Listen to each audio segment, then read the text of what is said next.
Арабаңыздар.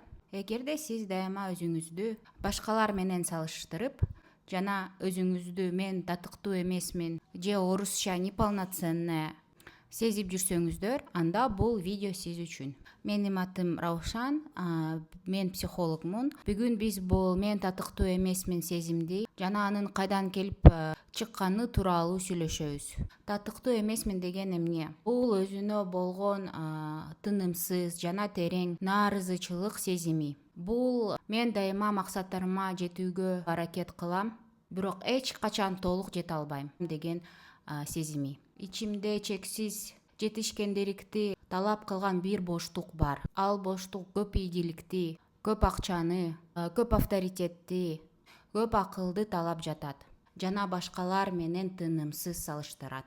Бүгүн биз бул теманы биз билген Айгүл жана анын курбусу Нургүлдүн жардамы менен изилдейбиз. Алардын жашоосу жана мүнөздөрү таптакыр башкача. Бирок алардын ортосунда татыктуу эмесмин деген жалпы бир сезим бар. Эгер мурунку видео эсиңизде болсо, Айгүл дайыма сынга алынып, башкалар менен салыштырган үй бүлөдө чоңойгон. Мисалы, Айгүлдү дайыма башкалар менен салыштырып, сенин классташың Нургүл математикадан 5 алды, же Жылдыз, сенин эжең Жылдыз сага караганда кандай тын деген Айгүл сөздөрдү дайыма угучу. Айгүлдүн дүйнөсүндө дайыма андан да бирөө жакшы болгон. Бул курбуларыбы, классташтарыбы, эжелериби. Натыйжада Айгүл азыр чоңойгон кезинде мен татыктуу эмесмин деген сезими менен жашайт. Ал өзүнө максаттарды коюп, аларга жетет. Бирок аларга жеткенден кийин канаттануу сезим болбойт.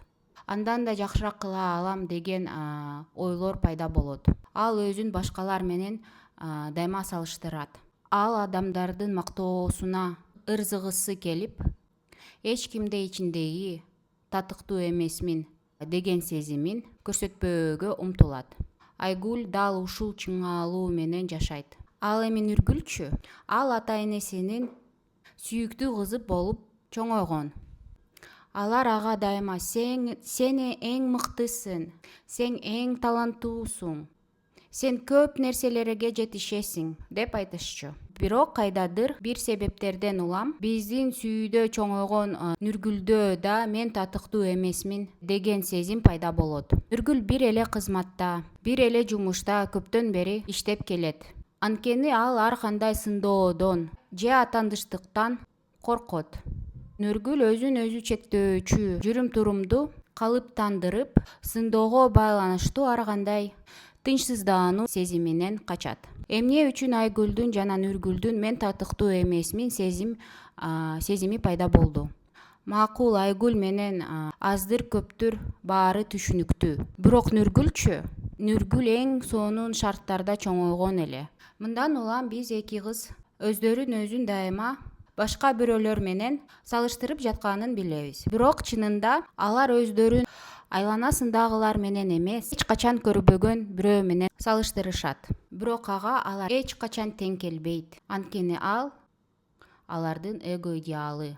Эго идеал бул сиздин эң мыкты версияңыз жана таптакыр реалдуу эмес образыңыз. Ал милдеттүүсүң деген гана сөздөрдөн турат. Мисалы, мен ар дайым баарына жагышым керек, мен миллион сом табышым керек, мен акмактай көрүнбөшүм керек деген сыяктуу ойлор.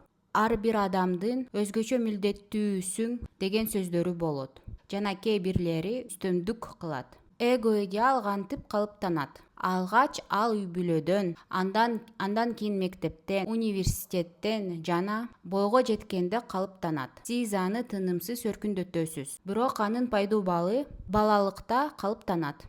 Айгүл үчүн бул түшүнүктүү. Ага дайыма умтулушу керектигин жана кайда эч качан жете албагынын да дайыма айтышчу. Ал эми Нургүлдүн ата энеси аны идеалыштырып, ошо менен кандай болушу керектигин көрсөтүшкөн. Эгер баланы көп убакытка чейин сен эң мыктысың деп ишендирип келишсе, убакыт өткөндөн кийин ал реалдуу чындыкка туш болот. Чындыгында бардык нерседе эң мыкты жана эң таланттуу болуу мүмкүн эмес. Бала муну түшүнгөндө ал ата энесин алдап жаткандай сезип баштайт. Ал ата энеси сүрөттөгөн образга жетишпегенин сезет. Чыныгы мен менен жана менин эго идеалдуу ортосундагы ажырым канчалык чоң болсо, ошончолук мен татыктуу эмесмин деген сезими күчтүү болот. Муну менен эмне кылуу керек? Биринчиден, башкалар менен салыштырууну токтотуңуз. Идеалдуу версияңыз кууп жетүү маанисиз экенин түшүнүшүңүз керек. Ал ага жакындаган сайын өсүп, ого бетер мыкты болот. Эго идеал бул сиздин жол көрсөткүчүңүз болушу мүмкүн, бирок сиздин мыктылыгыңызды ошол менен өлчө албайсыз. Экинчи кадам. Реалдуу жашооңузду өзүңүздөн күткөн нерселериңиз менен салыштырыңыз. Сиз болсо өзүңүздү жөн эле салыштырбай, бул салышыруудан өзүңүздөн кандай нерселерди күтөсүз белгилешиңиз керек. Салыштырган учурунда өзүңүздөн эмнени каалап жана талап кылганыңыз канчалык деңгээлде ишке ашат. Мисалы, фигура боюнча салыштырсаңыз, анан менде ушундай фигура болуш керек деп ойлосоңуз, бул сиздин талабыңыз. Эми мунун талаптын сиздин жашооңузга кандай тийишеси бар экенин талдап көрүңүз. Жумасында 5 жолу спорт залга барууга убактыңыз барбы? Жан багуу үчүн сизге ушундай фигура керекпи? Бул сизге реалдуу эмес күтүүлөрдөн арылууга жардам берет. Үчүнчү кадам, өзүңүзгө мактоо айтыңыз. Шылтоо айтпай, жетишкендиктериңизди чын жүрөктөн тааныңыз. Мисалы, салмак жөнүндө сүйлөшсөк, балким сиз мындай сөздөрдү өзүңүзгө айтасыз. Ооба, мен тамакты жегенди жакшы көрөм. Ошондуктан мен салмакты кошуп жатам. Бирок ким салмакты кошпойт? Ушундай сөздөр ушултоо болот. Эми бул сөздөргө салыштырыңыз. Ооба, мен тамакты жегенди жакшы көрөм. Ошондуктан мен салмакты кошуп жатам. Бирок бул менин тандоом болчу. Аны азыр көрүп жатам жана ошол тандоо менен иштөөгө даярмын. Ушундай сөздөр сизди реалдуулукка кайрадан алып келип, ресурстарыңызды белгилейт жана сиз мен татыктуу эмесмин деген сезиминен эмес, жоопкерчилик сезиминен иш аракетке мүмкүндүк берет. Бул видеодо тынымсыз салыштыруу жана мен татыктуу эмесмин деген сезими жөнүндө пайдалуу информация берүүгө аракет кылдым. Нарциссик травма жөнүндө менин видеомду дагы көрүп коюңуз. Ал ошондой эле ушул сыяктуу механизмдерди камтайт. Эгер сиздерге ушундай сыяктуу видеолор жакса, катталыңыз.